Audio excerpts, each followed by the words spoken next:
Når man skal tænde op i en brændeovn, er det vigtigt, at man åbner for luften i bunden og i toppen på de spjælde, der er.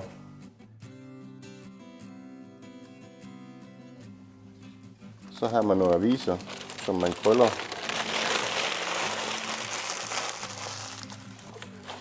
Og dem må man gerne tage en 10 stykker. Og så tænder man op i dem for at varme skorstenen op, inden man rigtig tænder op i ovnen. Og man må gerne have lov til at lade ovnlågen stå lidt på klem, indtil at den bliver varmet ordentligt op.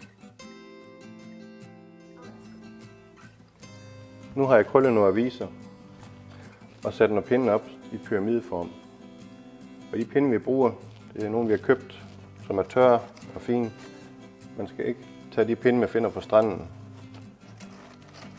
eller ude i naturen. Og nu tænder jeg lige ild, så vi kan begynde vores aftenshygge her ved brændeovnen.